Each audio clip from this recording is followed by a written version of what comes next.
Hey, songwriters, welcome back to At Home Songwriting. This is an At Home Songwriting live stream chat. We're broadcasting on YouTube, on the At Home Songwriting YouTube. We're also on the Doyle Turner YouTube this morning because our guest this morning is singer, songwriter, and just busy guy Doyle Turner. So we're going to have fun talking to him about his music and what he's been up to. He's got some gigs on the way, some new music that's coming. He's got music that's already out there. So if you have any questions that you want to ask, put them in the chat and we'll get to those questions as we go throughout the morning. But we're really just going to have a nice kind of laid back morning about talking about songwriting with Doyle Turner. So he's been on the channel before. So Doyle, welcome back to At Home Songwriting. Oh, thanks for having me, Chad. This is a real pleasure to visit with you again. Absolutely. Well, thanks for doing this. I see the nice snowy background for you up there in Bemidji this morning. So is it warming up there yet? Oh my gosh. And the sun is so powerful that all the south-facing banks are brown. The snow's melted off. So spring is coming. Awesome. Finally, for those of you who are not in Minnesota, we have been through a long snowy winter this year. So Yeah. And more so you in the Twin Cities. I'm up in Bemidji and we've watched all of those big storms race through and go south and we've just felt nothing but gentle compassion for you. well, thank you. Thank you. Well, yeah. Well, welcome back to the channel. I know that you and I have talked before. So, if people want to see kind of your background and stuff like that, there's other videos they can watch. But this morning, I just kind of wanted to chit chat about songwriting and open it up to people that might be watching that have questions, for somebody like you that's out there doing it, writing songs, releasing music, doing gigs. You're a true independent artist, and I think that's really cool. Yeah, it's kind of fun to hear people talk about getting signed to a record label. And I've heard nothing but I feel nothing but like, no, I don't want that. I love my independence. I love being able to make every decision myself, even though it can be kind of overwhelming when all of those decisions are coming at you as you work up to a release or you work up to recording some of what you've written. It does seem overwhelming, but I've gotten more used to having a lot of pots on the stove that are simmering. And so I can, pull off a cover and check and stir a little bit and taste and just have a lot of things on the stove. And that's, I feel like one of the main things that has helped me to grow is I can have a lot of things happening at the same time. And that's great. A great part of being independent. So what has been going on for you lately? I have this little song that's going to come out as a single on Monday called Run a Little Faster. And it was co-written with Dave Novak, and he ended up doing a lot of the production. And then our friend Sarah Morris is on it with some harmonies. Cool. And this little song has been the little song that could, because I'm a sticky note person. If I turn my camera around, you'd laugh because it's nothing but sticky notes. And this little sticky note on the side of my monitor here, it says, run a little faster, ship it, which is Seth Godin speak for get your stuff out, right? Finish Yeah. it, get it out. And so that's been there for so long, it's faded and the little scribbles are all over it. And so it's a big, big deal for us to get this going on Monday. And it's going to be premiered on my local radio station, which is kind of cool. And yeah, so Awesome. I'm very excited about that. And then my friend Ted Heineshevitz and I, who you know and you've worked with, Yeah. he and I have a duo called the International Treasures, and we've been busy. We finished recording. We're now in the mixing, almost to mastering phase of that of a new album that'll come Sweet. out in September. And Awesome. so that's been exciting because you know how it is when you get something almost there. You're so excited about every note, and you want to make it right. And in fact, when I'm done here, I'm heading over to Supple Studios, and we're gonna do a little more mixing. Awesome. And then, like you said, we've got some really exciting live gigs coming up for the Minneapolis area. The next Thursday, we're going to open for Amanda B. Perry at the Astor. And then we're going to, in April, have two big gigs that are multi-bill gigs. One at Dusty's Bar on the 20th and on the 27th. And then one at Bryant Lake Bowl on the 20th. So Awesome. Bryant Lake Bowl is such a cool place. Have you played there before? I've never played there before. This is all new to me. You talk about all these things that are happening for me, and I'm relatively new to all of this. If you go back 5 years, I'm the person who's struggling to get the songs and the melody, the words and the melodies to match, and Yeah. sweating every detail, and so it's all been a rapid growth for me. Yeah, and I know we have a lot of people that watch from outside of Minnesota, but Bryant Lake Bowl is kind of a little, it's like a bowling alley slash bar, restaurant slash performing arts place that's in uptown Minneapolis. And then, as you mentioned, you're performing with Amanda B. Perry at the Astor Cafe, which is a super cool music and food venue in Minneapolis as well. So anybody that's in the city should definitely check it out. But also Amanda B. Perry, she's been on the channel before. Like, talk about a voice, man. Yeah. She is a true amazement of the Twin Cities area, and so just to be able to be, on that same stage with her, we're going to do a song with her as part of that of that show, and to be on that stage with her is going to be fantastic. She's kind of like Cher in a lot of ways with the power of her voice, Yeah. and her songwriting is just. She and I started songwriting, kind of publicly songwriting with the Singer Songwriter Challenge at about the same time. So we always feel like we're the same, year class. We Yeah. started out with that group at the same time, and it's just been fun to have a colleague like that, somebody that I've co-written with before, and she's an amazement. So there's a comment in the chat from Roy. He says, proud of you. Oh, thank you, Roy. Thank you so much. um, so let's go back to Run a Little Faster.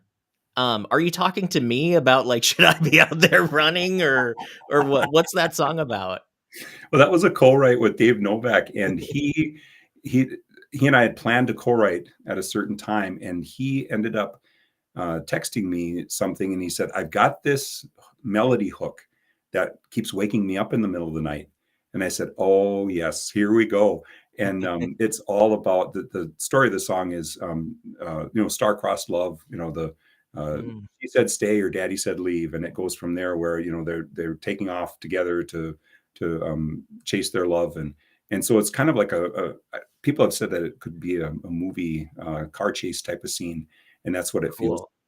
cool. And it's really fun because that song has gotten some legs that I haven't, that some of my other stuff hasn't gotten. As part of the Midwest Country Music Organization, they picked it up and they're running it as part of their original show that's on like a 30 station network around the Minnesota, South Dakota, North Dakota, Wisconsin, and Iowa. Awesome. So I met with the station manager for the local FM radio station here, and he sent it off to a programmer in South Carolina that a lot of radio stations use. And he said, "Hey, maybe you want to put this into the rotation." And I'm like, "What?" What do you think's different with I that think song? it probably fits more commercial country than a Okay. lot of my other stuff. Okay. Um, Dave Novak is a fantastic guitar player, and he's got this Telecaster line throughout the whole thing that just draws you right in. So when there's not a vocal line or a harmony line, you hear Dave's guitar, and it's a Cool. handoff between the voice and the guitar and the voice and the guitar, and it's just got a real driving beat. And And you said it comes out Monday, so we can listen to it on Monday? yep, and if Aw you go to my Bandcamp, you can buy it today as a pre-sale. there you go. Is your Bandcamp link on your website?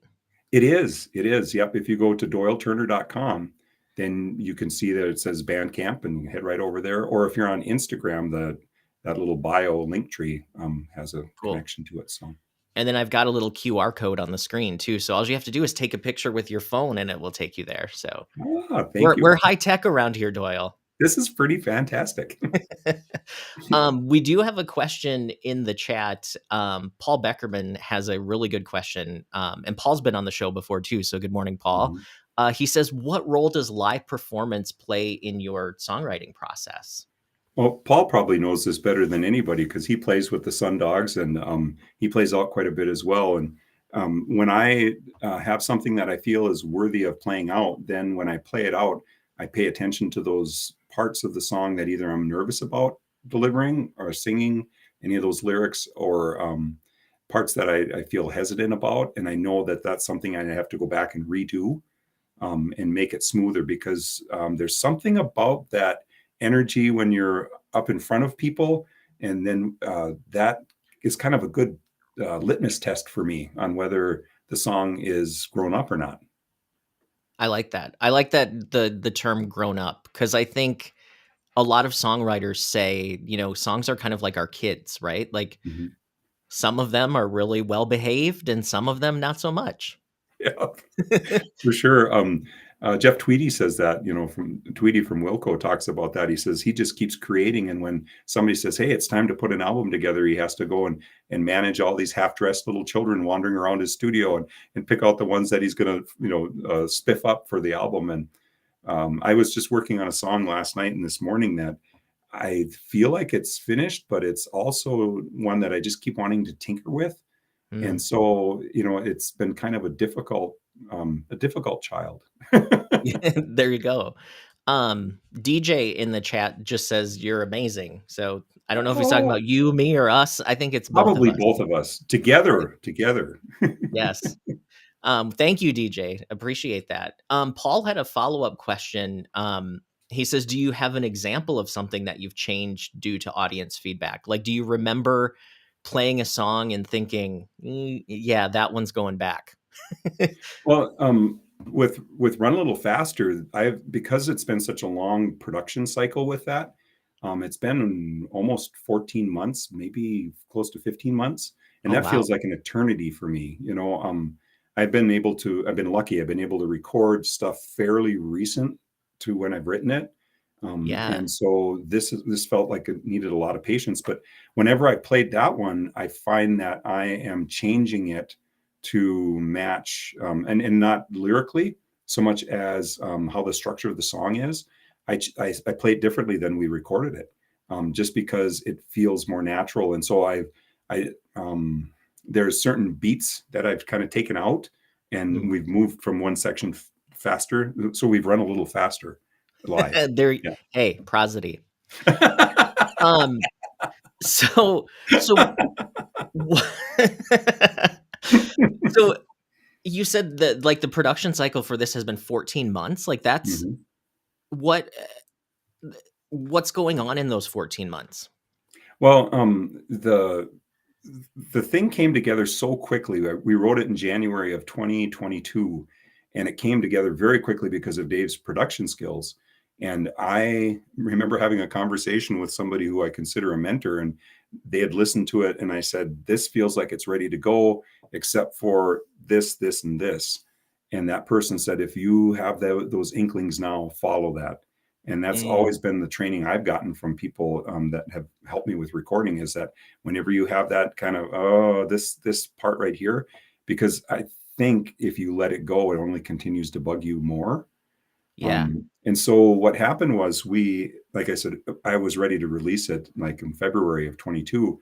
And then I thought, well, I want to take care of these little bits. And to be honest, nothing that Dave did was anything that we needed to redo. And nothing that Sarah did was anything needed to redo. It was me. It was It all was the your vocal fault. stuff. It was all my fault. But in the process, Dave changed over his DAW from one DAW to a different.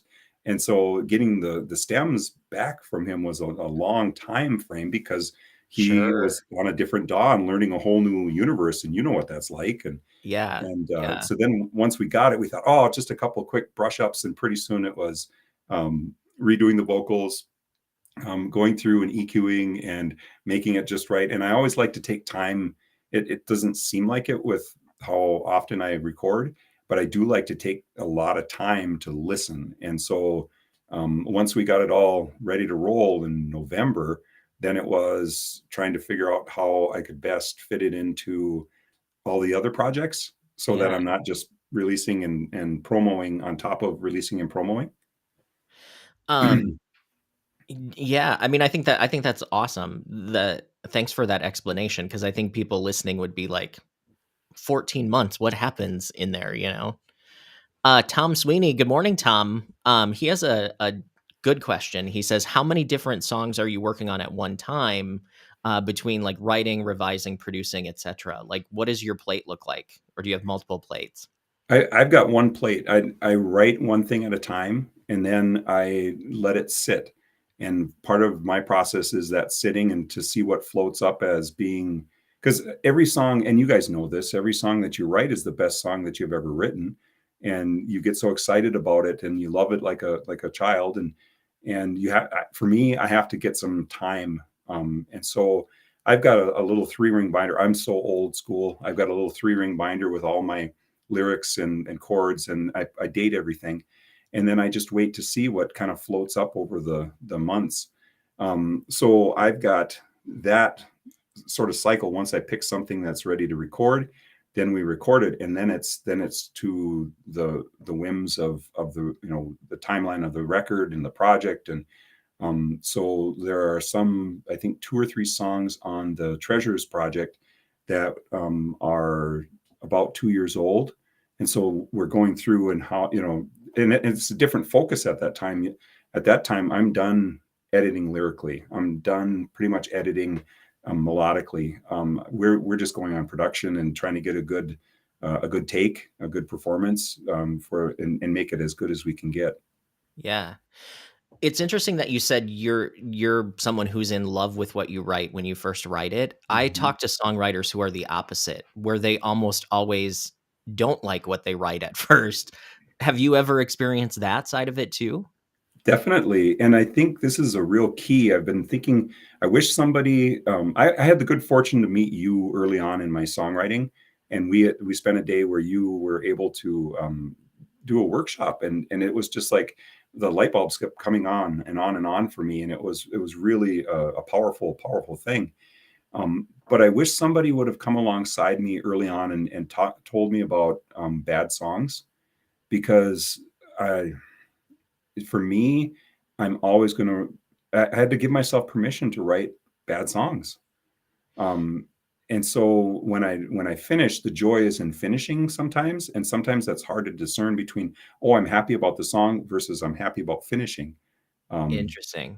yeah. Yeah. So if somebody would have come alongside Doyle, 6, 7 years ago and said, just don't worry about writing bad stuff, that would have helped me, because my whole thing, and we've talked about this, is momentum. I need to keep writing. And that Pat Pattison idea of how big do you want your 10%? Because only 10% of your songs will be good songs. And how big do you want that 10%? 10% of 100 is 10. Well, now you've got 10 good songs. 10% of 1,000 is 100 good songs. And so Yeah. my thought is, I'm going to write and write and write, and hopefully that 10% increases numerically. Yeah. People watching, write that down because that's such good advice. Well, Um, and that's all Pat, right? You well, know that. I know, but it's just I love hearing it too because it makes the critic in me sit down a little bit too Mhm. because, but I think what a really cool exercise is, though, is to sit down and try to force yourself to write a really bad song. Writing a really bad song is harder than you think it is. Yeah? Yeah, try it. Well, I do it naturally, Chad. I don't need to try. Yeah, it's just yeah, you're just a natural talent. I get it. I get it. Um, Chuck has a question. This is a good question too. He says, "I know you're active in a Facebook songwriting challenge group. Um, I can't see the thing. It says, do you find writing to prompts helps you with your songwriting in general?"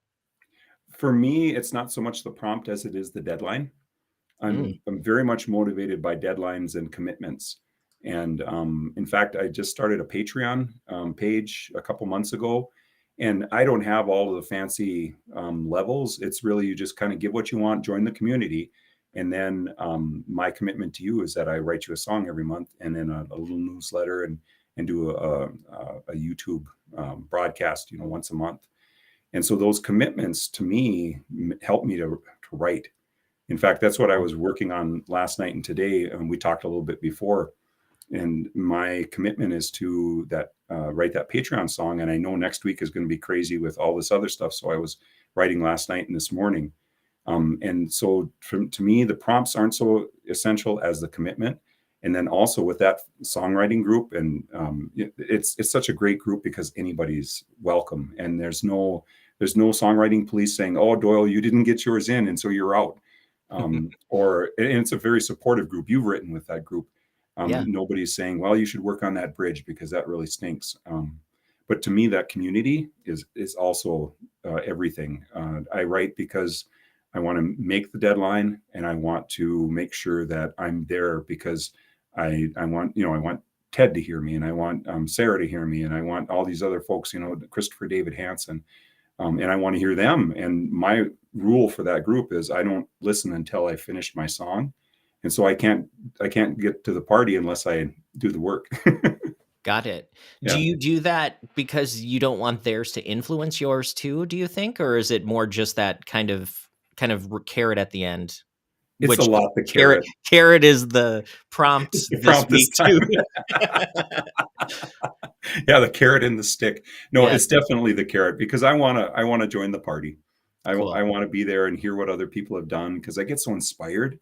Yeah. Um, you write something that's pretty decent, and then you feel like, "Oh, I've got this songwriting thing," and then you go hear somebody else, and you're like, "Whoa, I don't have this songwriting thing yet." It's a never-ending, it's a Yeah. never-ending, goal to try and achieve, and people remind you of that because there's such fantastic writers. Emily Havik is somebody that, oh my gosh, everything she writes, I just go melty over because she's so good. She's so good, She is. and She's really good. Yeah. there's so many people on that group that are like that. So, Matthew French, oh yeah, Amanda B. Perry. yeah. Yeah. So Doyle, if someone's like, "What group is this?" How do people find it? It's the Singer Songwriter Songwriting Challenge on Facebook, and it's open to everybody. When you find that page on Facebook, there will be a email to Laurel Hay, and she's kind of our grand marshal of that parade. And you email her, and she'll give you privileges so that you can post your video because that's the whole thing. You get the prompt. You get Now we're on the winter, so it's 2 weeks to finish the song, and then in those 2 weeks you have to record yourself a video of yourself performing the new song, and then you post it up there, and it's just fantastic. Chuck says melty must be a Minnesotan term. Yeah, we're definitely hoping for melty these days, Chuck. Well, we should ask where is Chuck because Chuck's everywhere. Uh, Chuck, where are you right now? I think he's in, like, Virginia or West Virginia or somewhere in the mountains, like, he's on his songwriting, quest around the country, which is super cool. That is, yeah. Every time I see him on the social media, I'm like, oh my gosh, I love that life. One Yeah. day I'm going to do that.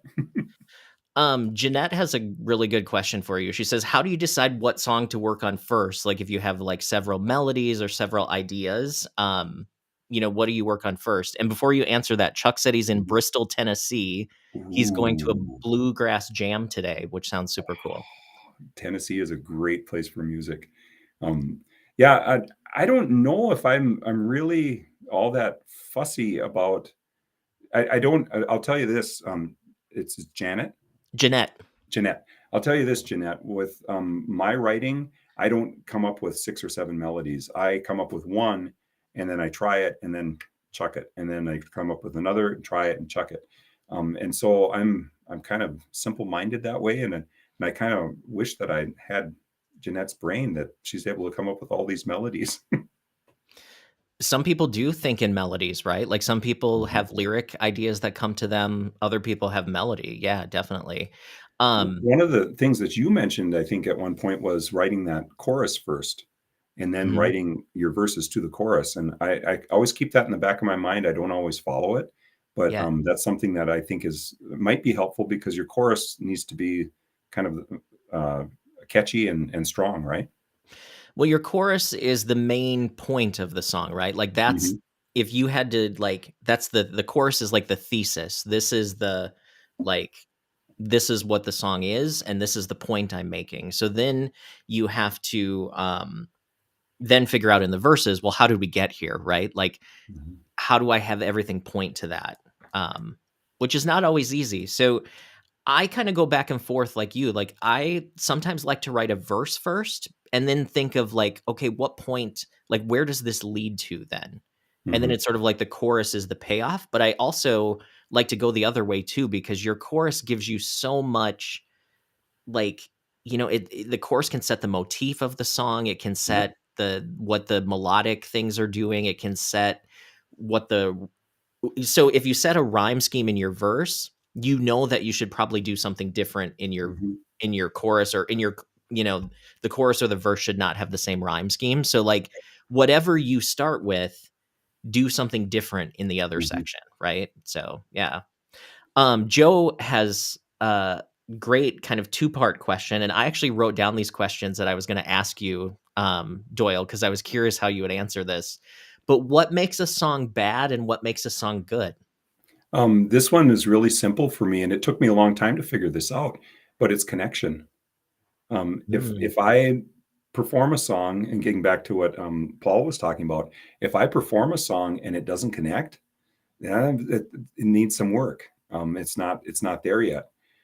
Also, for me to be a little bit more technical, if it doesn't have enough contrast, mm, I think that can get it gets repetitive and boring for me.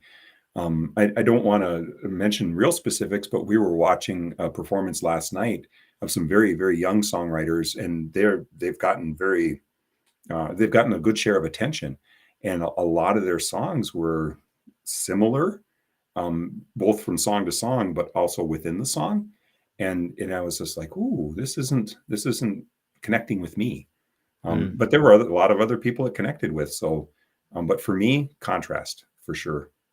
Yeah. That's a really good, more objective thing because obviously the other night we had a workshop with at home songwriting, which, if you're interested in joining the meetup, it's a meetup group that we do. But I played the number one hot AC song. And then I also played the number one country song in the Mhm, country this week.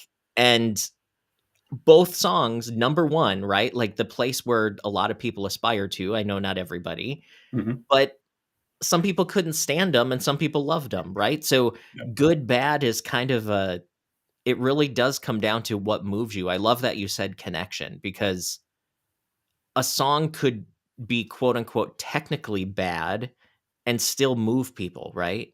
right. A friend of mine talks about the metaphor of songwriting being a lot like cooking.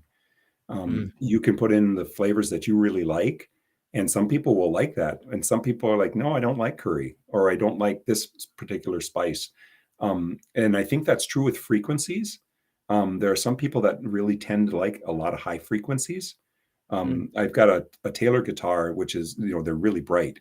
And a friend of mine, his partner, heard that guitar, and she turned to him and said, "Why don't you have a guitar like that? That's the best sounding guitar ever." Well, I think people are gravitating towards certain frequencies. And it's like cooking. Nobody likes everything, right? yeah. And we get to have our personal preference, which is awesome. I think for me, what makes a song good is it delivers an emotion in a very like unified way, right? Like everything sort of works together. It Mhm, doesn't sound like it's disjointed. It doesn't sound written. Like I think for me a bad song sounds like predictable rhymes where the we've talked about it a million times, the emphasis is on the wrong syllable. You know yeah. what I mean? Like um it's kinda like your name would be Doyle or Doyle Turner instead of Doyle Turner, like, those little things that sort of take you away from the message. I think a good song stops time for those 3 minutes, right? And you're somewhere Mhm, else because you're not thinking about it. Alls you're doing is listening, and it just becomes an emotional experience. And the thing is we can teach tools and techniques all day long, but just like cooking, you may have the same exact ingredients, but for some reason your pie doesn't turn out like somebody else's. So mhm. it's like we're all trying to cook towards that magic that just like happens. And I think to your point earlier where you said how big do you want your 10%? Some of it's not like you're not writing bad. You just haven't hit that right mix yet. You know what I Yeah. mean? Exactly, and another friend of mine who's a mentor talks about how he said, "If I knew where the good songs were written, I'd go there every time." And he's a Yeah. really great songwriter, and, it's just, it's like fishing, you have to have your line in the water, and you have to cast, and you have to put bait on it and all that kinda stuff, and sometimes it works and sometimes it doesn't. I wanted to ask you and go back a little bit because you'd mentioned the power of the chorus. And Yeah. I've been doing a lot of writing lately where I don't feel the need to put in a bridge because Mhm. whatever I said in the chorus feels like the emotional center or the, the revelation or, the truth, the true part of it. And is that legal? Yeah, it's more and more common now, actually. So that's one of the reasons why you see songs getting shorter is they're kind of chopping out bridges. So you'll see a lot of songs that are just over 2 minutes now. Um, and I think a lot of it is because they're cutting out bridges. And I think the job of the bridge is to take you somewhere different that you haven't been and also Mhm. expand on the concept. So, I've also heard of bridges being talked about as being a summarizing section. Mm. So, it's almost like a second way to sort of summarize everything that's already been said, but in a very different way, because contrast is the name of the game with a Yep. bridge. It should not sound like anything else that you've heard in the song. But no, you don't have to have a bridge. So we're doing a March songwriting challenge for the meetup group, and we're doing Mhm. the listening event a week from today, actually April 1st. So there's still time to get songs in, but um, my song doesn't have a bridge, and I actually wrote one, but I just didn't feel like it added to the song, so I took it Yeah. out. So yeah. The that whole thing about the bridge throws me off because I don't know if it was something that I learned in one of your workshops or not, but I'm out for a long time. I wrote three distinct motifs or three distinct sections, and that Mhm. worked really well for me because I had a lot of contrast and I made sure that they each sounded different. And so letting go of that has been a little shaky for me. But that's the other thing. If I had somebody could go back 6 years and tell Doyle what needed to be said, I would say that it's also it's get used to feeling that feeling of uncertainty because Yeah. there's never, you're never going to get that stamp of approval that this is a perfect song. And it's a lot of, at least for me, it was a lot of coming to different forks in the road and going, oh, this or this or this, and try this and try that, and it's trial and error. Is my biggest bread and butter. I I totally agree with that, and I also think that writing a lot is the only way that you start to be able to self-diagnose.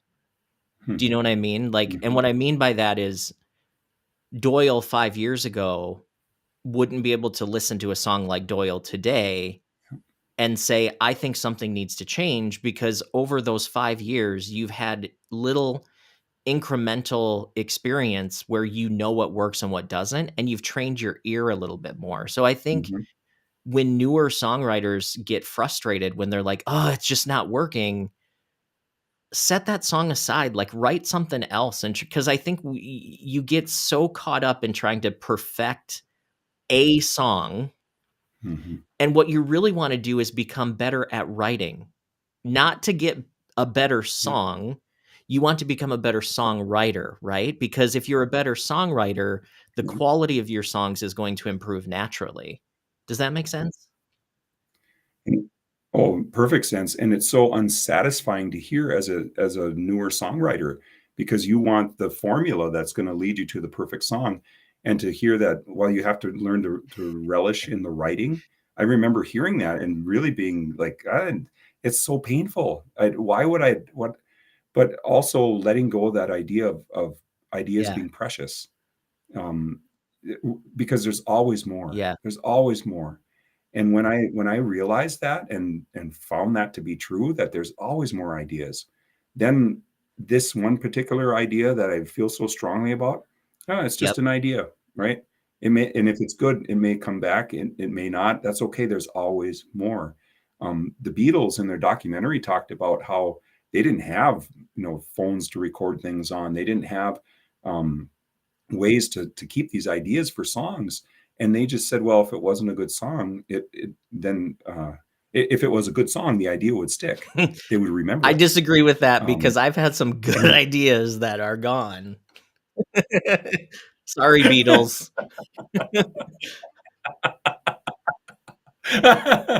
But to me, that gives me comfort because Yeah. there's always more, right? If I didn't remember that perfect, that happened to me this morning when I was writing. I walked. This is how old I am. I walked from the door of the office over to the computer and grabbed the guitar, and I had this idea for this song that I was going to incorporate. And I was like, this is a step forward. Not, it's not, a giant leap, but it's a step forward. I want to explore this in my writing. Sat down, got to the keyboard, and I was You're like, like, "Where what am was that I?" idea again? Um, no, and I also think for new people out there, there is no such thing as a make or break song. Like, there is like, I think some people think that this one song is their shot, right? And it doesn't work that way. The Mhm. best songwriters in Nashville, it's not about one song. It's about, can you keep coming up with songs and can you work well with others? Like, I think it comes down to quality of writing rather than quality of one song, if that makes sense. We have I Oh, went no, to a, oh, just go ahead. say You we'll finish go then. back to some questions once you say the next thing. This is great. A year ago in January, I was able to go to Steve Seskin's songwriting Awesome. workshop at the Bluebird. And it was fantastic because there were 14 of us at the Bluebird, and Steve Seskin and these other Grammy nominated songwriters. And one of them was Jamie Floyd, and she has been in Nashville for 20 years, and she's been at it the whole time, and talked about writing 150, 170 songs a year, and how that she did a performance of one of her songs that she'd written on Wednesday, and this thing just blew me away. And she openly said, she said, this is my song, this is the song that's going to do it for me. And that song, I've never heard it again, right? I heard her Yeah, on other things later, and that song didn't come up. And maybe it is, maybe it's right. just in the process right now. But she was so excited that this was song, because she'd written it Mm, Wednesday, and it was a yeah, killer song, right? But I think it's, you get so excited about the creative process, or I do at least, that they that those songs are, because it's the best feeling when you finish a song. It's yeah, like winning the lottery, right? If you said, Doyle, you can sell the song for $2 million, or you can give up that feeling. Oh, I'd totally. keep the feeling, Yeah, right? yeah. So Yeah. in the chat, Coco has says, any advice on adding dynamics to songwriting or songwriting and production as well? Thanks. So dynamics. Well, hi, Coco. I think you've got the right guy on the line for the production side of things, because Chad knows what he's about with production. So, for dynamics, for me, I'm always just that back to contrast. If I'm singing something low in my verses, I'm going to try something high. Doug Milloway kind of taught me this, because I was working with him on some songs, and he was like, Doyle, every verse you sing the same. And I'm like, well, that's the melody. And he says, no, you need to vary it up, and that's always stuck with me. And so I would say, you're always, what's the rule you talked about? You do it twice and then you vary Yeah, it, the right? rule of two, where it's like, if you do something twice, don't do it again until you do something else. Yeah. Mhm. Um, Yeah. What about the production side, Chad? Talk to that a bit, because you're a really amazing production person. Yeah, so the way that listeners listen to songs, both from a production standpoint and a songwriting standpoint, is because the energy changes throughout, right? So in your song, Hmm. in songwriting, you start low with your verse, your pre-chorus goes up a little bit, right? And then you have this like climax at the chorus, and then it drops back down to the verse, builds its way back up. So that's your tension and release, right? So the song is doing this Hmm. kind of energy thing, but it's on the way up to the last like the last chorus, where it's kind of like that anthem thing. But from a production standpoint, Hmm. you also should be thinking about contrast, whereas what's happening with the instruments in each section, right? And with production, it's almost like a Hmm. cone that gets bigger as the song goes on, where the energy builds. So you start with less instruments in the Mhm. beginning, and then the most instruments and the most activity is at the end of the song. And what you're kind of doing is trying to figure out, how do I add something a little bit different for your listener's ear in every section? And Mhm. sometimes it's something as little as like a finger snap, right? Like it's something that Yeah. subconsciously your listener is getting new information. So it's not just having the same loop throughout the whole song. It's like, how do you build that energy? Mhm. Because that contrast and that energy is really what keeps that listener focused on the song and the production as well. And the thing is the production is the decoration on the tree, right? It's the frosting on the cake. Yep. Your song should be strong underneath the production, right? Like don't let production try to save a mediocre song, because it'll still be a mediocre song Mhm. that sounds clear. You know what I mean? And a couple other ideas on production that sparked from what you were saying. The that idea of building, like you were saying, a cone shape. Also, I noticed that about three quarters of the way through, a lot of songs will drop all the production Yep. for a section.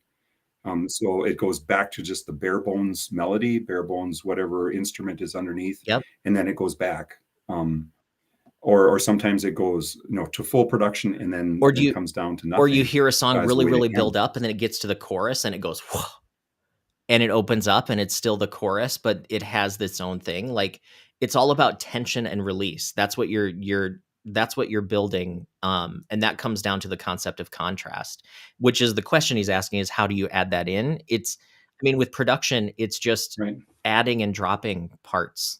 Maybe your verse only has drums and bass, and then in the chorus there's extra guitars and more rhythm stuff or something like that, if that makes sense. The other thing that I've discovered, and it's not anything new, but is the fact that when you do song production, you can't have all beautiful.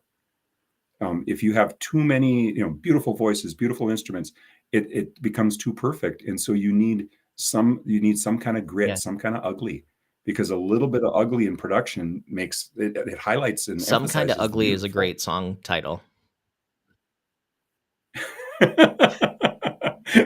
Well, and that's why my wife and our marriage works so well, because you got a little bit of ugly and then you got beautiful. I She's know, she's I on see here, she's commenting. commenting.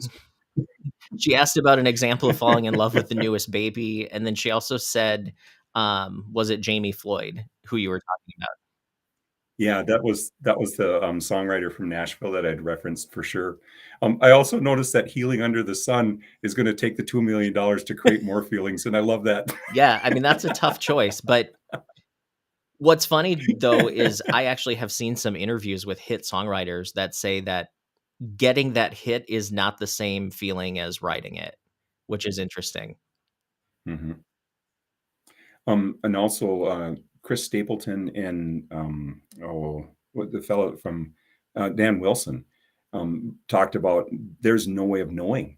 When you've completed a hit song, they've both done it, and they said there's no way of that they know that, "Oh, this is a Mhm. hit," when you walk out, because I think the feeling of creating something that wasn't there before is so euphoric that it's not there's nothing special about, "Oh, well, this one's gonna be a hit," because it's two different sides, right? Songwriting versus how it affects on a global level or a hit level. That's Yeah, well, I business, right? think, with the thought of, not knowing if it's a hit, like, it's not all about the song either, because you have to have the artist has Mhm, to like it, it has to be in the voice of the artist, it has to fit whatever marketing plan that they have for the artist, like, it's not mhm, just the song, and that's why I've heard a lot of hit writers say too, like, you never know, because there's so many hurdles for a song to go through that, mhm.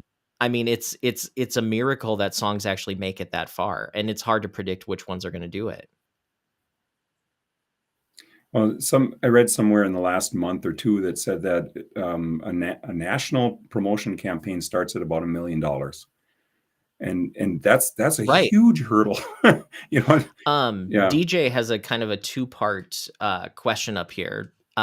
Usually start with writing songs Mhm, with a melody and lyrics, um, that don't really mean anything. Sorry, I have Mean my anything? camera, like, where I can't read part of this, but after writing melodies and lyrics, I find it difficult to choose a specific key, and then, difficult to choose a specific key and chords that would fit the melody. Do you have any advice on, if you have a melody, how do you fit chords to it?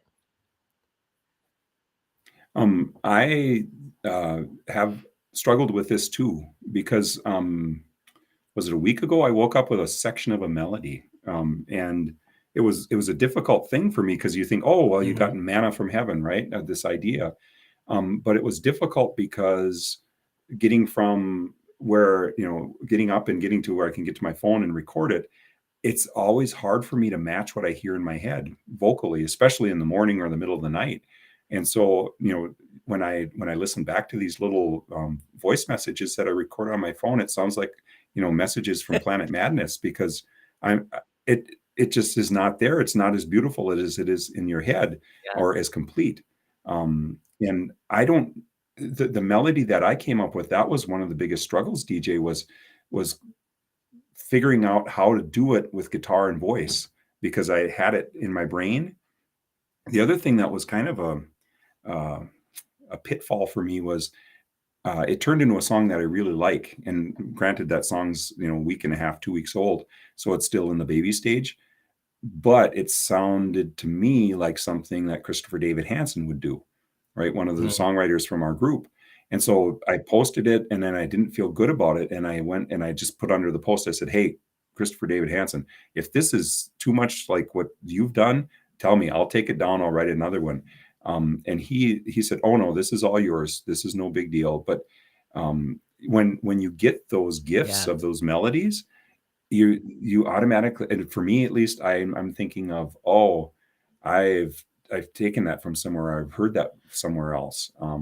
And that little game is Yeah, difficult for so me. I'm gonna go a little bit more step by step technical on how to find chords for a Mhm, melody, um, because, I mean, I think we all struggle with it, and I do too, but some great advice that, and I don't know where I picked it up, maybe it's just my experience, but, um, if you have an instrument, so if you play piano or guitar, if you can at least find the first note of what melody you are mhm, singing, and then find the second note, and then maybe the third note, you can maybe get a sense for what key those notes are in. So that gives you a sense of, okay, those notes are showing up as like I'm singing a D, an E, and an F sharp. So you might be like, okay, that might be in D or it might be in A, right? So you have to know a mhm. little bit of theory, just enough to know what scales are, right? So then once you think like, okay, well that could be D, you know that, and I just got something in my eye. Um, like Oh, an no. eyelash just decided to flip out. Okay.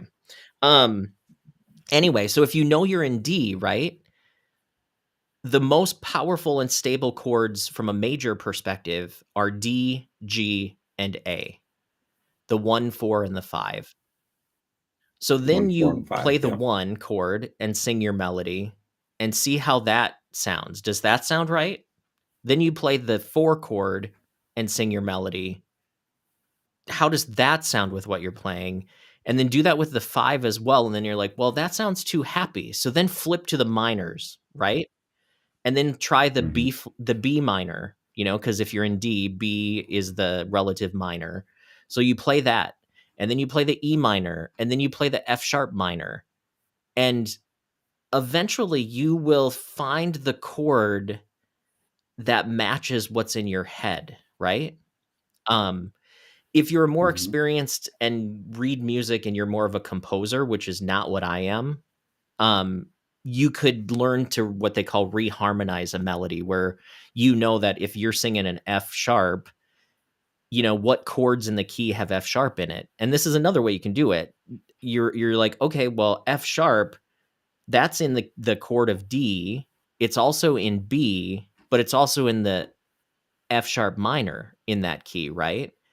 So that first note, you Mhm, have 3 possible chords that note could be in, right? So I think the key to it is you have to land on a key, right? So I know you said that you're having trouble finding out what key it is, I think you have to just figure out the notes.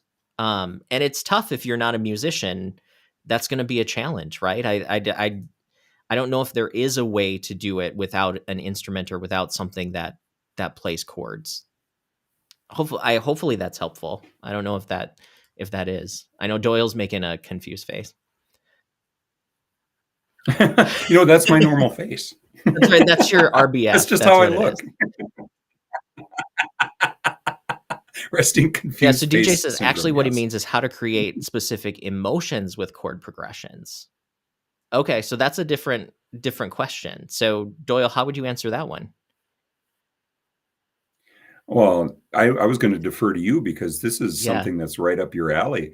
The major 145 is going to be more of a happy, I think. Anytime you want to insert sad, like I do a lot, you put in some Yep. minor chords for sure. And I am so not theory based. I was a music minor, but I'm just, for me, I've been working on incorporating play into my songwriting, where I treat it like a sandbox, and I'm just trying different sounds and notes and that sort of thing. And so I will land on the mood of the song, whatever strikes the mood I'm feeling or working from, by experiential, guess and test. Now you tell them how it should Well, go. that's I mean, honestly, there isn't a this is what you do and this works every time. It really is experimentation and to see what is delivering the emotion that you want to deliver. I would say that and I see that DJ says he's a musician, so awesome. Um Good. The way that I particularly learned it was I would listen to other songs, that have an emotion that I was trying to communicate, right? And I would listen to, Mhm. um, you know, "I Can't Make You Love Me If You Don't," right? That's Mhm. and I know that song didn't start the way that it ended up, but the way that it was written as a hit was a very pretty ballad. It had sort of this longing, it had this Yeah. thing to it. So I think if you if you want that emotion, then you do something like that song, right? And the easiest way to Mhm. practice is steal that chord progression because nobody owns chords, right? And I think that's where the guess Mhm. and test comes in. And Paul says he likes the guess and test the concept. Um Well, I think he's a was a math teacher at one point, maybe. So I think that would be there right you up his go. alley. Um But do you know what I'm saying? So I think it's like you said, it's really Mhm. experimenting with what emotion does this sound like or what emotion does this give me because there's such a spectrum. Do you know what I mean? Because you have your major key which sounds a Mhm. certain way. You have your minor key which sounds a certain way. You have chords like minor sevens that sound different than a seven chord. Paul was an English teacher, he said. Oh, well, that's why I like him so well. I'm There an you English go. teacher too. So but from a chord perspective, I think that's, because I was thinking about this the other day. It's like, how would I teach someone who's super new to this? How do you, it's like you imitate first, right? And then Mhm. you sort of build that vocabulary in your own mind. Like, I know if I want to write like a funk song and I want something that sounds very like Prince or Janet Jackson, like I'm probably going to play in a minor key and I'm probably going to like build a lot off a bass line instead of a chord progression, right? Like I know Right. that because I've studied the songs that do that or that work, and if you want to learn how to write a sad song, I think you have to study sad songs. Um and Mhm. nothing is created in a vacuum, so you're not going to be original. And I think that you will hurt Yeah. yourself if you worry about sounding like other songs. It doesn't matter at this stage. Do you know what I mean? Like Right. just learn how to do it, and that I think is the guess and test, you know what I mean? Yeah. Well, and Paul will appreciate this because he's probably taught his students this as well. But anybody who talks about writing in general, just writing Yeah. prose or poetry, says in the half of the battle or half of the process is that you're a reader. In order to be a writer, you need to be reading. So if you're going to songwrite, you need to be listening. And I think that's It pretty key. do you I I, I want to go ahead. I I got one other thing. I just wanna say that about the listening thing, I can tell when I listen to a songwriter that doesn't listen to much because their Hmm. songs don't have the same depth. Like, there's just something that it's almost like they just know the building blocks, but haven't heard how other people have effectively incorporated it. That's all I wanna say. Hmm. Yeah.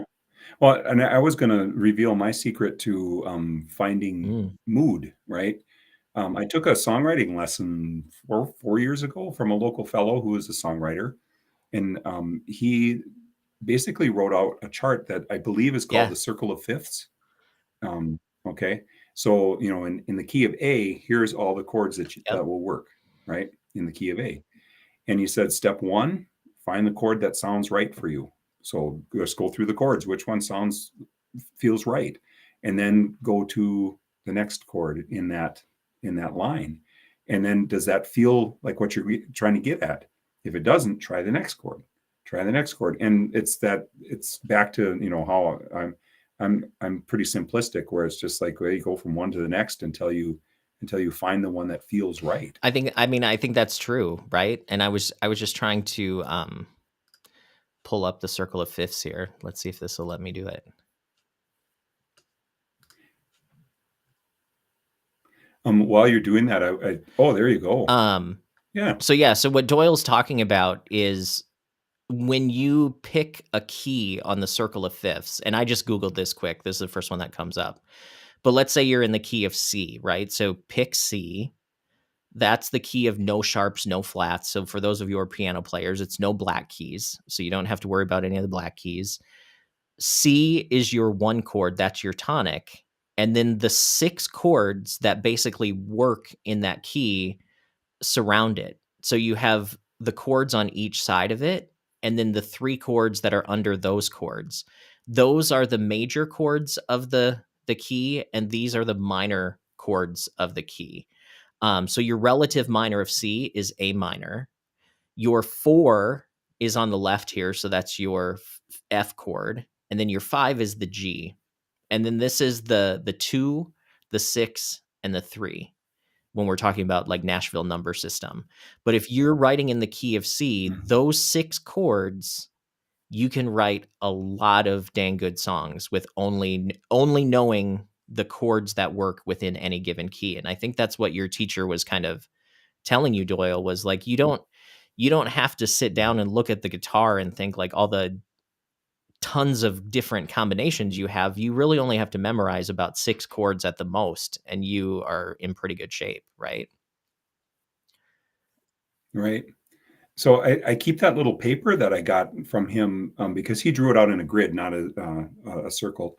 And I keep It's that the with me in grid my of guitar grid of case. fifths. And I the grid of fifths, Yeah. the fifth grid, yes, which is just a little Yeah. bit higher than the fourth grid. But I keep that with me, and I use that, and I feel sometimes like I'm back to being a starter singer songwriter, but it's the truth. I can find what matches my emotion that way. So Joe has a question. He says, "What's opinion of rap?" Which, in his opinion, has basically one melody or one beat, so it's mostly lyric driven, and melody is mostly irrelevant. Um, I think I can answer this one, and then Doyle, you can kind of talk about it. Yeah, I've got a So response too. melody. So the thing about melody is there's two parts to it. It's rhythm and it's pitch. And the thing that people always think about most with melody is that melody comes from the pitches, but in reality, a melody and a melodic motif actually comes from the rhythm of the pitches. And in rap music or rap songs, they do have a melody. It just doesn't have the same use of pitch that another genre would have. So they are creating contrast and prosody through the rhythm of the delivery of the lyric. And The rhythm tracks in a rap song, like the beat and kind of what's happening musically, is basically just a kind of a subtitle to what's happening from a lyric perspective. And the other thing to think about with Mhm. genre is each genre asks you for a different type of investment. And what I mean by that is singer-songwriter songs ask you to invest your mind and your heart, right? You listen to the lyric and you feel it. Dance music asks you to invest physically into the song because it wants your body moving, it wants your foot tapping, it wants you physically invested in the song. You're not as logically invested, so dance music is less complicated than singer-songwriter music is because dance music is not supposed to make your brain work, it's supposed to make your booty shake, right? So Mhm. that's the thing with rap music is it's not meant to accomplish the same investment that a singer-songwriter song does, but it still has the power to deliver on a message and an emotion. So it's still accomplishing an experience for the listener, but it's doing it through a different type of investment. And rap music from the rhythm side is very melodic. It just they don't vary the pitch as much as other genres, if that makes sense.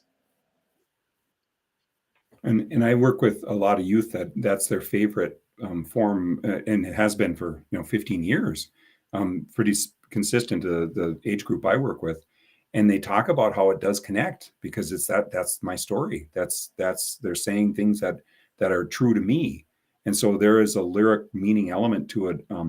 But I also have great respect for if you listen to most rap, they are playing with rhythm in so many different ways that I never get to explore in the genre that I end up writing in. And so it goes back to that whole thing of if you're going to be a songwriter, you need Yeah. to listen to music. And so when I do my I'm a morning pages guy, and so when I do my morning pages, I don't want any lyrics because that distracts me from what I'm saying. But I will listen to anything, right? Mm. Jazz or fusion, or and really what I'm doing is I'm loading my brain with ideas, right? So I can think outside of my regular. Because I was thinking about this earlier in the week, how really the songs that are singer songwriter songs they're in such a narrow lane Mhm. in a lot of ways, because you have to have verses that build to the chorus, and the bridge will take you somewhere different, and it's almost even the melodies that you use and the rhythms that you use are so rooted in blues or folk or that sort of thing that your idea of, well, there's really no new ideas, it's true. And so I always try and think of what can I listen to that might get me out of my lane a little bit, because then if I bring something like that to a song, then it feels Yeah, fresh, I think right? listening to genres that you don't normally listen to is a great way to remind yourself that the world of music is larger than we sometimes think it is, because if I listen to a Mhm. certain genre too much, I start to think that music is only this, but then I listen to something else and I'll Yep. hear something that just blows my mind, right? And then it's like, how do I incorporate that into Mhm. what I'm doing? And that's where I think the growth comes from. So even listen to genres you don't like Yeah. because someone likes it Mhm. and maybe, and you don't have to like it, but you can learn from it. That's kind of what I think.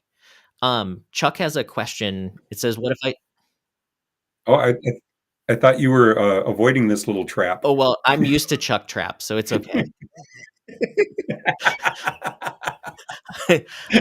He says, "What if I don't know chords? Does that mean I'll never be a good songwriter?" And the answer is no, right? Like, you can write a song, and Chuck, you write songs where you write lyrics.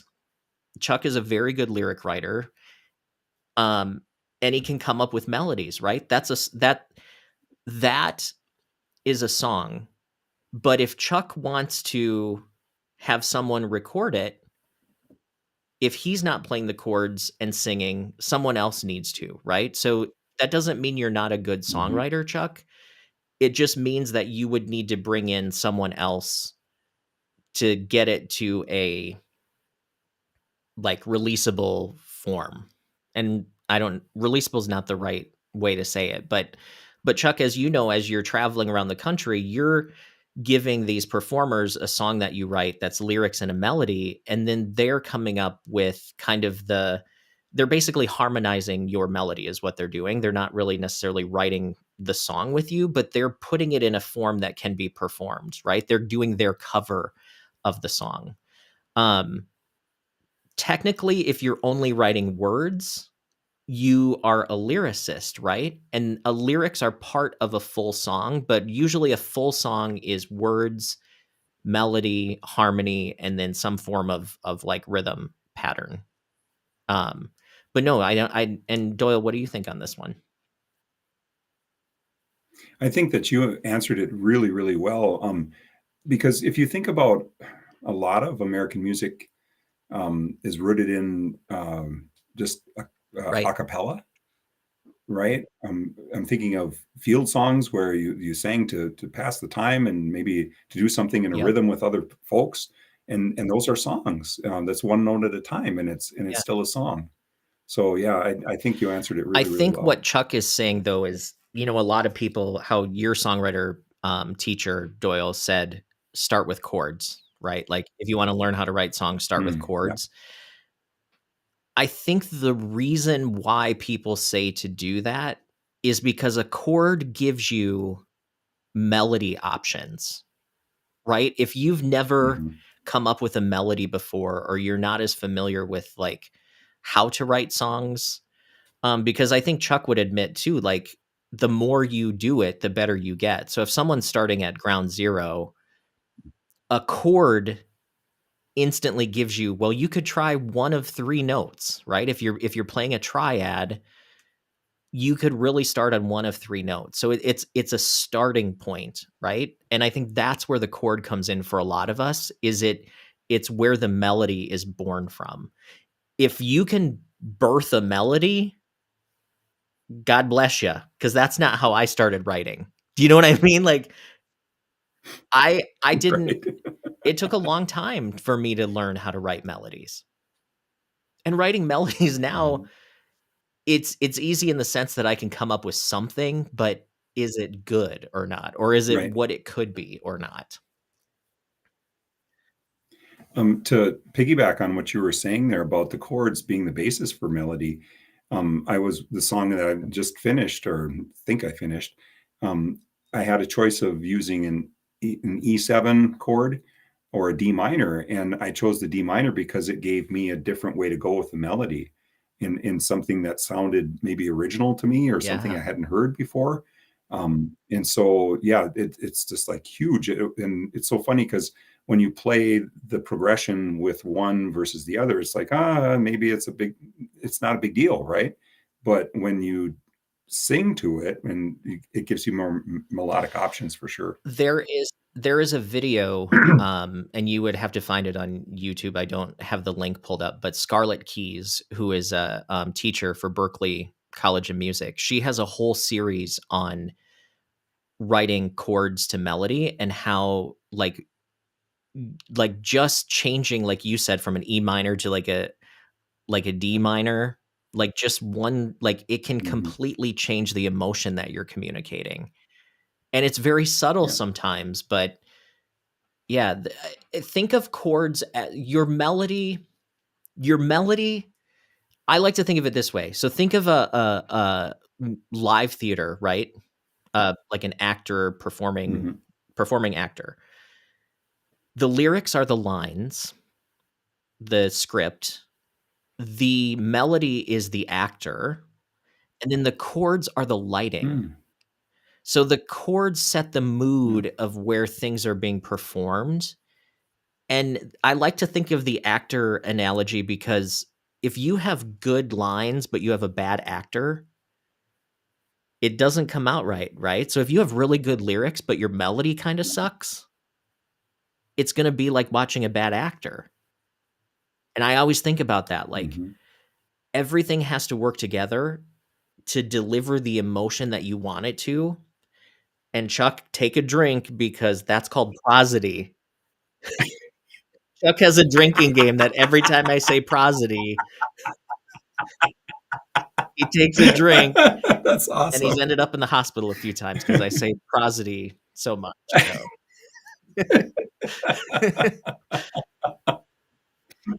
That's fantastic. But yeah, Oh. I totally lost where we were going with that, but that's Oh, we were just talking about yeah, chords and melodic structure, and I was gonna say that, it's so good to talk to you because a lot of the times when I hear you talk, I think back to these notebooks I've got down here next to me that are filled with my notes from, your workshops, and it's always good to hear that again to reinforce, because a lot of times you go by feel, yeah. or I do, and so then you go back and you say, "Oh, well, this is where I got this tendency, and this is why I do this." So it's really I Well, enjoy thank you. talking with you. I have so it's funny because I teach a lot of techniques and concepts, right? And I think people sometimes Mhm, misinterpret that as like a formula. And really mhm, what I'm trying to get across is like still write from that feeling place, right? Like don't ignore the inspiration or stuff that just comes out because there's magic that happens in that. But a lot of yeah, times that magic only gets us like 60% of the way there, right? Because then we're like, well, now what do I do right. with this? This is a pretty little, you know, it's like this is a nice looking chicken strip. I need the ranch dressing to dip it in. Do you know what I'm saying? Like the craft is the ranch dressing. Yeah, yeah. Which I think is, hats and T-shirts. I think that's gonna be Yes. the Yeah. next thing, But to circle back to what you're talking about with prosody, and I wanted to say There you that go. word again just for Chuck, um, but with your analogy about the actors and the stage and the script and the lighting and all that kind of stuff, that's also called serving the Yes. song, right? Um, you make the choices that are going to serve this song that's going to connect in a certain way emotionally with or intellectually too with your listener. And so if you've got a bad actor, you got to fix or figure something out because that's not serving the song. Here's what the song wants to do. Yeah, all of those elements. I thought that was a really good analogy. So one of the questions I had written down for you, Doyle, as kind of a conversation starter if we needed it. Um, what do you look for in co-writers? I'm looking for yes and the rule of improv, right? And I didn't know this until I started co-writing with Ted Heineshevitz. He and I, well, we're similar in so many ways. Sometimes he says we're the same person, and I sometimes agree with that. But the fact that when we write, there's no no's. So if I come in with this lyric, even if it's subpar, he's like, yes, and we go on to the next thing. And so there's that energy and that momentum, and it's fun to write that way. I have been in co-writes where it has Mhm. not been fun, and I'm like, well, what are we doing? Right? We need to both have an energy and some kind of excitement about what we're doing, or we're going to get a song that's crummy. And I can do a crummy song on my own. Yeah.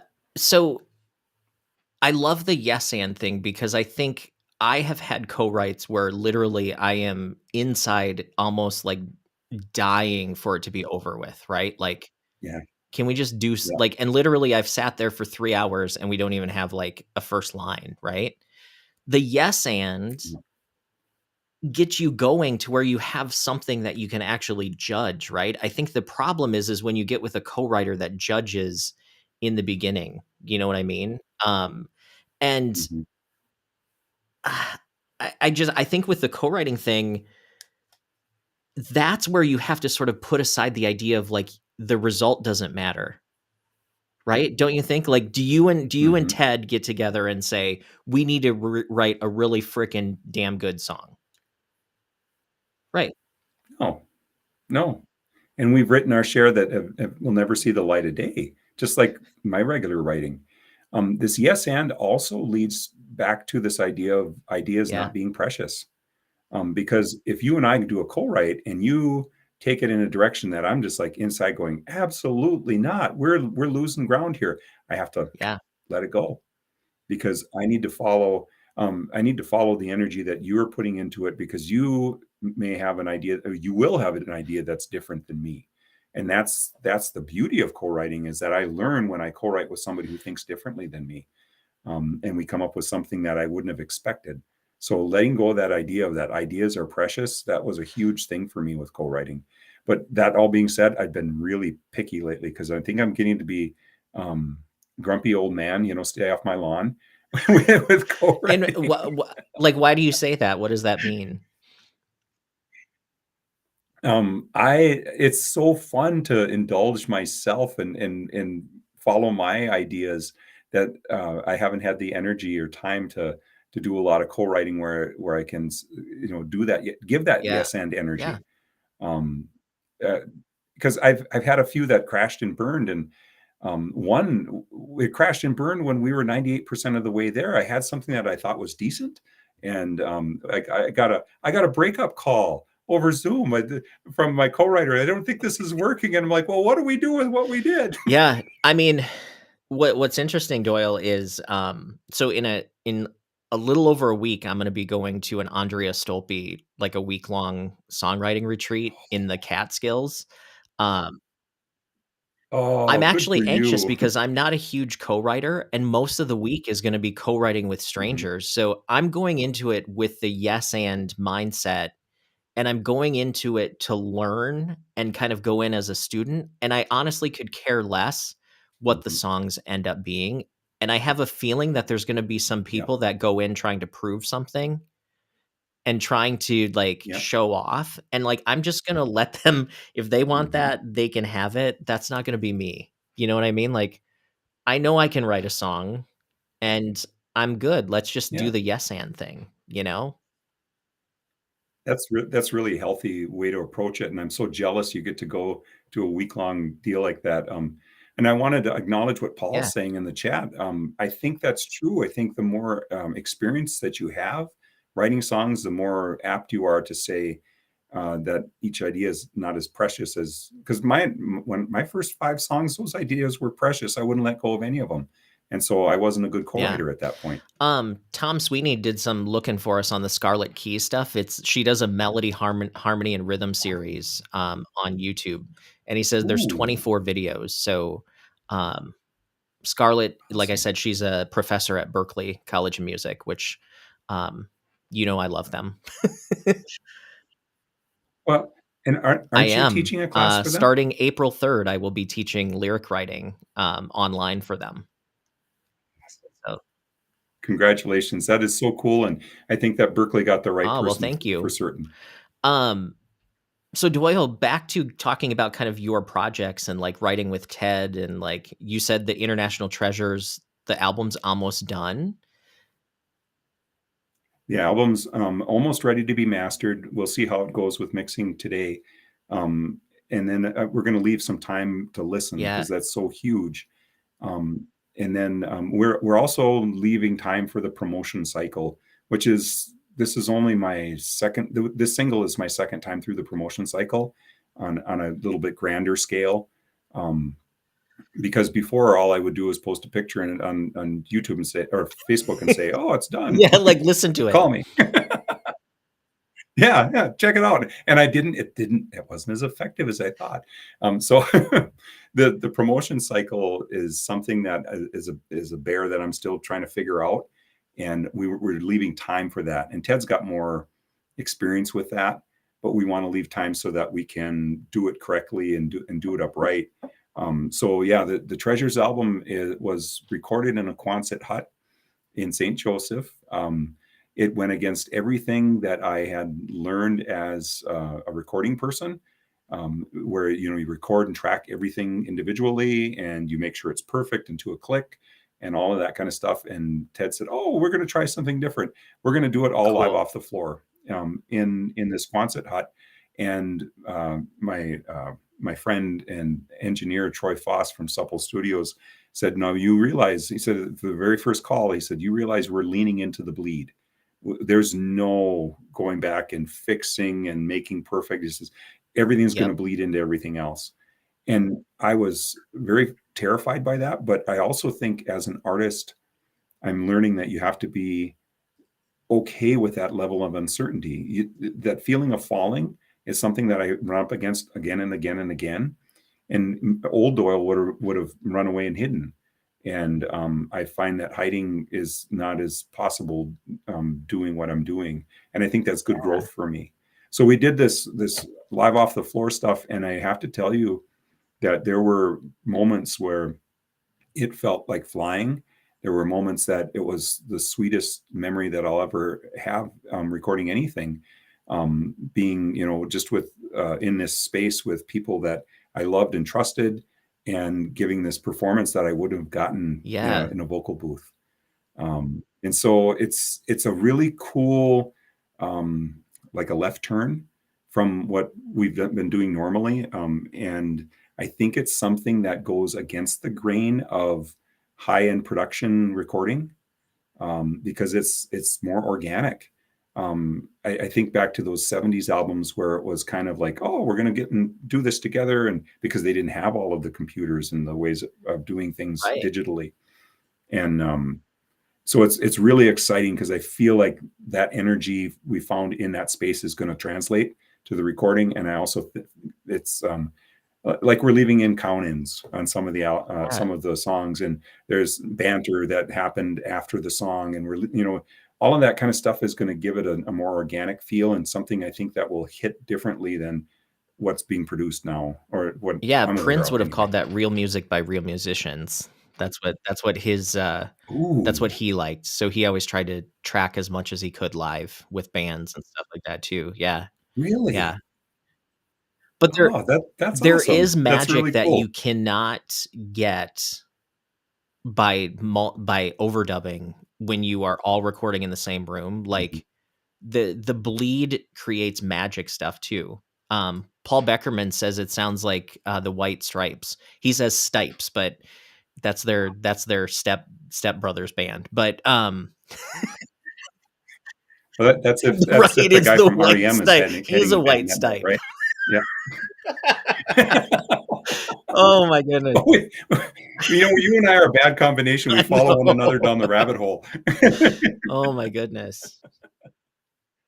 No, I mean, someday I'd love to get you and Ted on at the same time, and maybe, like, somebody like Paul too, like, people that, do that live music, Yeah. because, like, I'm such a, I mean, I do pop music and I do electronic stuff, so I produce my own music, which Mhm. I love that stuff, but I also love Right. hearing a recording of, like, live stuff too. Like, there's, like, and I think it's because I can't play it. Like, I can't play acoustic guitar, and I can't play mandolins or violins Mhm. or fiddles or what, do you know what I mean? So hearing that magic of, like, Yeah. an actual band playing it is just, you can't recreate that. Yeah. Yeah. It's something that, is just, it's so that room was so warm and organic, and it felt like it was just genuine and real. And that really affected how we delivered those songs. We listened back and we're just like, even before we started mixing it, we're like, this is good. This is we you almost felt like you could master it and be done, but um, it's really exciting. We're going to have a release show at the Parkway Theater in Minneapolis on the 17th Cool. of September. And so you guys are all welcome. Anybody who's Minneapolis based, come on out. I love this because I did a release show on the 17th of Yeah. September up in Bemidji at the Chief Theater, which is like almost a carbon copy of the Parkway. And we had a great time. Ted was there, but this show at the Parkway is scaring the pants off of him because it's a lot of people. There's a lot of seats, so I think that's fun when I can Yeah. scare Ted a little bit too. Chuck says it was a great chat. He says good luck with songwriting and all of that stuff. So thanks, Chuck. Oh, thank you, Chuck. Good luck and I'm totally jealous of what you're doing too. Is one day I'm going to grow up and be There you like go. Chuck. So yeah, so I think we'll probably start wrapping things up here this morning. But Doyle, this has been awesome to have you on, and we've had some great questions, great conversation. Let's get together and do it again. And Just a Oh, for reminder that sure. if you do want to check out Doyle's music, it's doyleturnermusic.com. Oh, just Doyle Turner. DoyleTurner.com. I got the I've got the whole Got it. whatever it So yeah, is, so yeah. doyleturner.com, or you can use the QR code here on your screen as well. And then also don't forget that the International Treasures, Doyle and Ted, will be performing at the Astor Cafe on March 30th, opening up for Amanda B. Perry. And I just had a flashback of Bill and Ted's Excellent Adventure. So it's like Doyle and Ted's Excellent Adventure. It's absolutely true. And one of our greatest gifts is we can come up with album titles. We have 20 album titles, and we've only got 1 Hey, album, is so we've that in gotta your get busy. contract? You got a 20 album contract? Just Yeah, with Ted, though. Yeah, It's but between Ted writes us. a lot, so you guys could do it. You guys can do it. We've gotta have Yes. hashtag life goals, Well, right? Doyle, thank you so much, and everybody, thanks for watching here today. We're gonna wrap it up, and check out Doyle's music. Also, if you want to join the live meetups that we do with at home songwriting, definitely check out the links. And if you like this merch, check out the store on my YouTube channel. Get your at home songwriter merch too. So, thanks again, Doyle. Have a good rest of the weekend. Oh, it's always a pleasure, and I always leave feeling we need to talk more, so Awesome. thank you And so much, everybody else, Chad. have a great weekend, and we'll see you soon.